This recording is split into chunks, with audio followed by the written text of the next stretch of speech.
You are going to listen to a telephone conversation between a caller and a call centre operator. As you listen, complete the numbered spaces in the identification form in the book. First, you have some time to look at questions 1 to 5.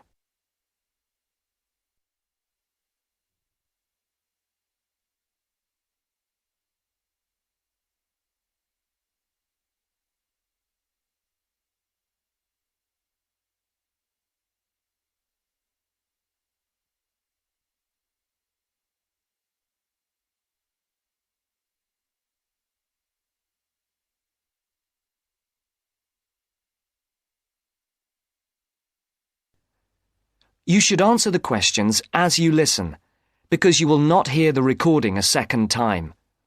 Listen carefully and answer questions 1 to 5. Platinum Card Service, Rebecca speaking. How may I help you? I've got a few problems with my credit card account. Okay. What is your credit card number? Let's see.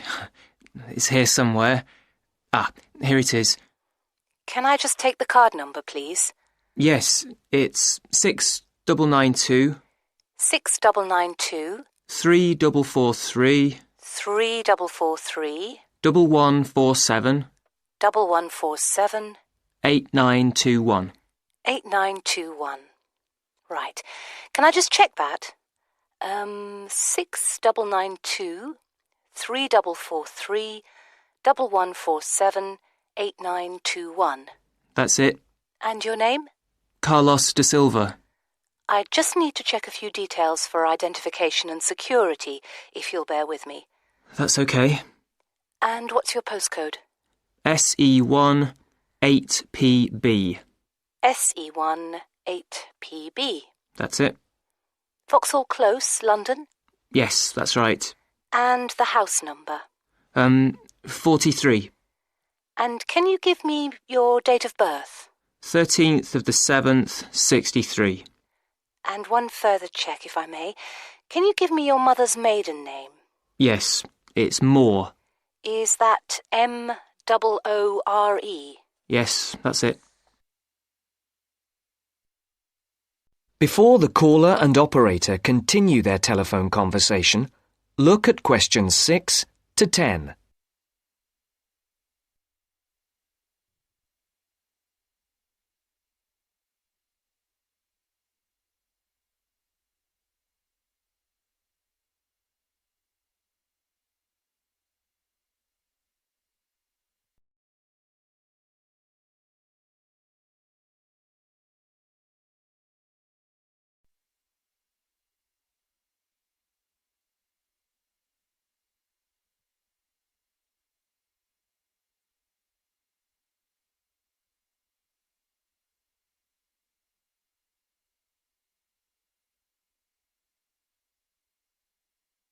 Now listen to the next part of the conversation and answer questions 6 to 10. For these questions, there are 3 alternatives: A, B, and C. Decide which alternative is the most suitable answer and circle the correct letter. Yes. Now, can we get on with this? Yes, sir, certainly. I'm sure you'll appreciate that all these checks are necessary for security reasons. So, what exactly is the problem? Problems? Okay. Well, first, your computer seems to have gone mad. I sent you £500 and on the statement for the account it shows that I only paid £300. Yes. The account does only show £300 was paid. Well, I paid the £500 in at the bank and I have my receipt, and my bank statement shows that £500 has been taken from my account. Oh, I see. What I'll do is check with the bank and see what they say. OK. You said there was something else? Yes, as if that wasn't enough. My account shows that £107.27 was paid to a company called Pan Express. I don't know who this is. Let's have a look. Well, it is genuine. I can assure you it's not mine. It was made on the evening of the 12th of May. Maybe it's a restaurant bill you forgot about? There's no way that... Oh, wait, hold on. Yes. Oh, it's okay. I've just realised what it is. It is a restaurant bill. The name of the company is different from the name of the restaurant. My mistake. I'm sorry. That's okay. Was there anything else? I don't know if I dare. What is it anyway? Well, it's, the amount of interest seems to have gone up. If you look at your statement for April, you'll see that the rate went down from 16.27% to 14.99% that month. Oh, yes, you're right. Was that everything? Yes, basically, it is. OK. And can you check my payment? Oh, yes, I'll do it. Can I phone you back? I'll be at home for the next 2 hours. I have to leave at 11. Right. What's your number? 020 7989 7182. Hold on. 020 7979? No, it's 7989 and then 7182. So it's 020 7989 7182. Yes, that's it. OK, I'll phone you straight back. Thanks. Bye. That is the end of part 1. You now have half a minute to check your answers.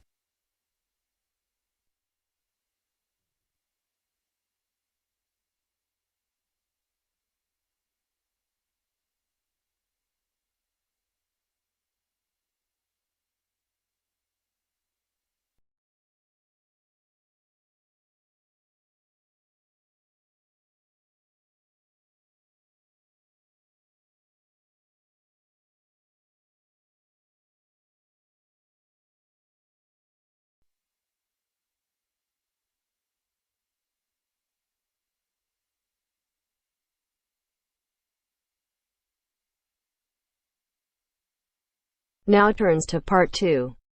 Part 2. Government's waste strategy yesterday. First, look at questions 11 to 14.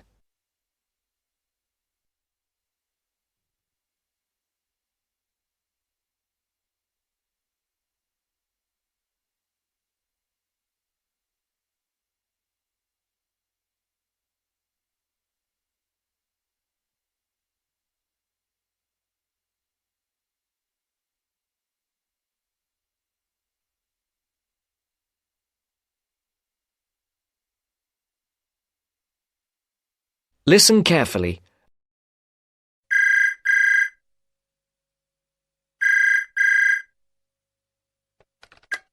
Good afternoon, Dr. Dartford speaking.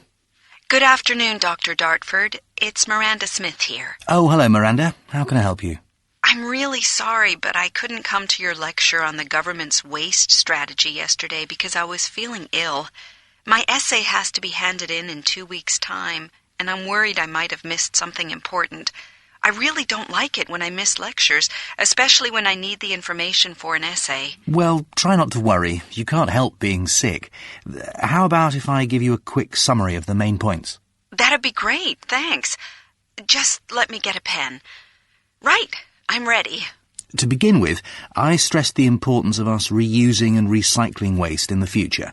I made particular reference to the UK, which at the moment only recycles about 8% of household waste.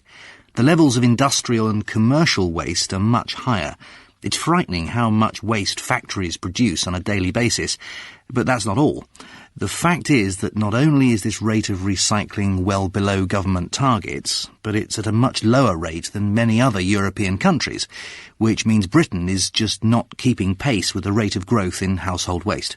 That's pretty worrying, isn't it? It certainly is. What is more, we need to understand that if we are to achieve a more rational and sustainable use of our resources in this country, then we have to develop a fundamental change in the way we think about waste. That won't be easy. What suggestions did you propose? Just give me a second. Let me check my notes. OK, got it. Basically, there are a couple of ways this could be achieved. One of these is for more household waste to be separated. You mean separated into things like newspapers, tins, and stuff like that? Yes, that's the idea. Then this separated waste would obviously need different forms of collection by local councils, but most importantly, it will require an expansion in the market for collected materials, which is one of the major barriers to increased recycling. New government targets have also been set for recycling or composting 30% of household waste by 2010. But that's almost a 4-fold increase, isn't it? It is indeed. Rather a frightening figure, whichever way you look at it. Before the broadcast continues, look at questions 15 to 20.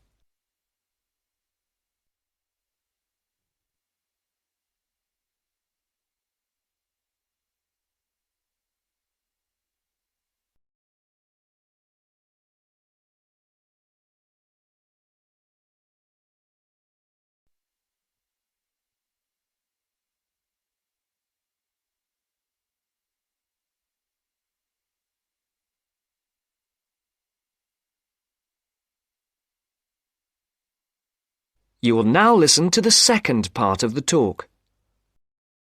As you say, it's a 4-fold increase, but my guess is it won't stop there. You must remember the previous government found that setting targets is one thing, but if the practical policies are not in place, nothing will happen. So what is the government planning to do about all this waste? Well, apparently they're going to publish a final strategy setting out a range of policies to start and sustain the necessary changes. But the interesting part for me was that it's not only up to the government. To say we need more recycling is a simple message, but, and here is the crux of the matter, there's another one that isn't getting enough attention. Really? What's that? It's quite obvious, really. It's us, the general public. We have to reduce the amount of waste we make. It's our responsibility. Did you know that every hour enough waste is produced to fill the Sydney Opera House, and the rate is increasing? Actually, now you mention it, I remember reading somewhere that the reason for all this waste is our increasing wealth and the changes to our lifestyles. I guess it's quite obvious when you really think about it. I mean, it's things like shops and supermarkets selling more pre-packaged foods and ready-made meals. Convenience is the key. People simply want their lives to be more convenient. And there's also technological change that brings pressure to make people change their domestic appliances for newer models. I never thought about that, but you're right. And I'm just as guilty. I threw out my old stereo so I could have a better model, even though there wasn't really anything wrong with the old one. You see, you're a classic example that changing our present throwaway culture is going to be an enormous challenge. At the end of the day, consumers will have an important role to play. It could all boil down to their choices and their willingness to support recycling by sorting their waste and accepting more recycled products. That is the end of part 2. You now have half a minute to check your answers.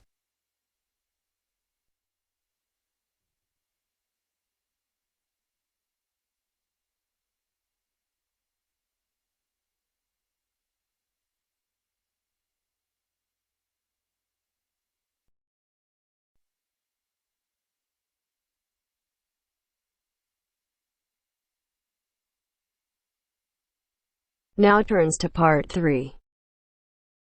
Part 3. You will hear a woman called Tanya talking to her friend called Simon, who lives abroad. Tanya is planning to visit Simon. First, you have some time to look at questions 21 to 24.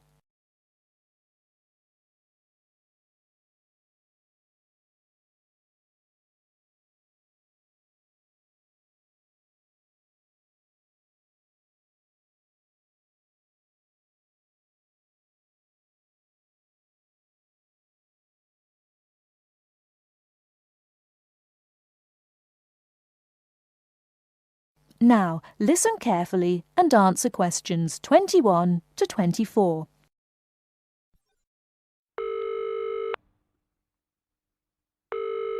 Hello? Hi, is that Tanya? Yes, Simon. Lovely to hear you. How are you? Very well, and we're so looking forward to seeing you. So am I. Now, I don't have a lot of time, I'm afraid, so I wanted to make sure we've got all your details. Have you confirmed your flights? Yes, I'm definitely coming on the 22nd of June. Excellent. Have you got your flight number? Not with me, I'm afraid, but I promise I'll email it. Let me make a note of all this. Yes, do, because one of us will try to come and collect you from the airport if we can. I presume you'll be coming into Terminal 1? I don't know. I'll have to find out which one it is. Yes, you must. We don't want to be waiting at the wrong one. But hang on, I'll be arriving at about lunchtime, and that'll mean you have to take time off work to pick me up. You really mustn't do that. Look, we're not all that busy at work, and if there's a problem, I can text you when you arrive, and you can take a taxi. Okay. There's a really good company called Pantera. Can you spell that? It's Pantera. They have a stand at the airport. You can't miss it, and they're really reliable. Great, thanks. How far are you from the airport? About 40 minutes. And you're near the city centre, aren't you? We're east of it, actually. Don't tell the driver city centre because you'll really get caught up in traffic. Okay, and I'll make sure I carry your address with me. Now, have you got my mobile, cell phone number? Yes, you sent it last month. But I tell you what, I don't think I've got yours. I'd better have it now, just in case. Okay, and I changed it recently anyway. Ready? It's 07765 328 411. Before you hear the rest of the talk, you have some time to look at questions 25 to 30.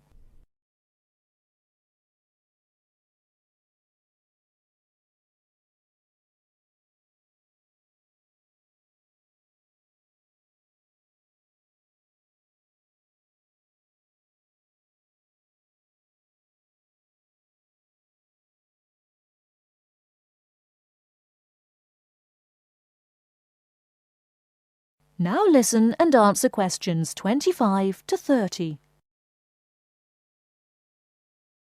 Thanks. Now, what should I pack? Well, all the usual, casual clothes mainly. Though you'd better bring an evening dress. We'll be having at least one fancy dinner in a hotel restaurant. Okay, now, when you're coming, unfortunately the weather is not going to be brilliant. I know, it's the rainy season. I'm bringing an umbrella. We have tons of those, so don't pack one. But pack a raincoat, a good one, 'cause we'll try and get out for plenty of hikes. Okay, sure. Sounds super. Just what I love. And I'd better remember to pack my sturdy walking shoes. Excellent idea. It's pretty rugged round here, so they have to be tough. I can imagine. I'm so looking forward to getting out. Oh, Simon, before I forget, you recommended I read a book about your area. Yeah. What was the name again? I'd like to read it to get an idea of the history, etc. It's called Mountain Lives, and it's... Hang on, I'm just writing it down. Okay. And it's by Rex Campbell. Great. I'll try and get hold of that. Well worth it. Now, the really important things are gifts. Oh, don't worry about that. Just bring yourself. I know. But I'd like to get something for your parents. What about Janice? I know she loves English tea. Oh, that's very kind, but she's not drinking so much of that these days. But she'd love some chocolate. You know her favorite. Oh, yes. That'd be nice. I'll do that. And Alec, is he still into racing? Very much so. I was thinking of bringing a calendar, with horse racing pictures. What a good idea. He'd love that. Great. So that's about it, I think. Yes, I think so. So you'll send me your number again? That is the end of part 3. You now have half a minute to check your answers.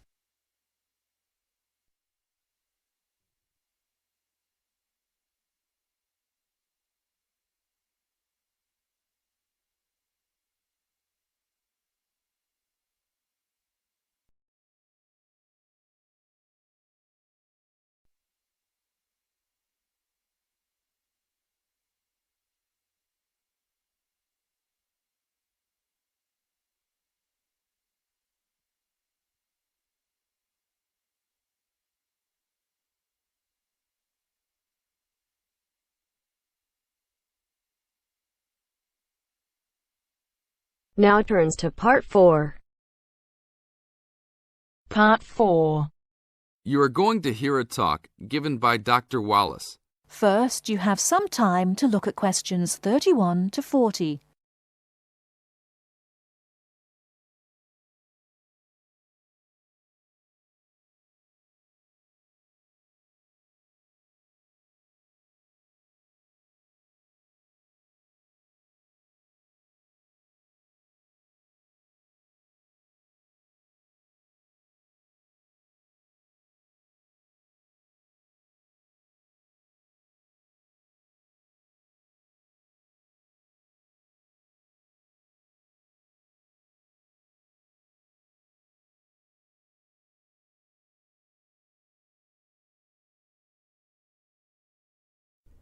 Now, listen carefully and answer questions 31 to 40. Good afternoon. I'm glad you all found your way here. Now I'd like Dr. Wallace to introduce us to the Arboretum. Good afternoon. Although at first glance the Arboretum may look like a park, it is a research and teaching facility that also provides a place for people to develop a positive relationship with nature. When the University of Wisconsin-Madison purchased the land, mostly during the 1930s, much of it bore little resemblance to its pre-settlement state. Instead, it had been turned into cultivated fields and pastures that had fallen into disuse. The university's Arboretum Committee decided early on to try to bring back the plants and animals that had lived on the land before its development. Though they may not have anticipated it at the time, the committee's foresight resulted in the Arboretum's ongoing status as a pioneer in the restoration and management of ecological communities. In focusing on the re-establishment of historic landscapes, particularly those that predated large-scale human settlement, they introduced a whole new concept in ecology, ecological restoration, the process of returning an ecosystem or piece of landscape to a previous, usually more natural condition. Madison was a fast-growing city in the 1920s. Fortunately, some leading citizens recognized the need to preserve open space for Madison's residents. Most of the Arboretum's current holdings came from purchases these civic leaders made during the Great Depression. In addition to inexpensive land, the Depression brought a ready supply of hands to work it. Between 1935 and 1941, crews from the Civilian Conservation Corps were stationed at the Arboretum and provided most of the labor needed to begin establishing ecological communities within the Arboretum. Efforts to restore or create historic ecological communities have continued over the years, with the result that the Arboretum's collection of restored ecosystems is not only the oldest, but also the most extensive such collection.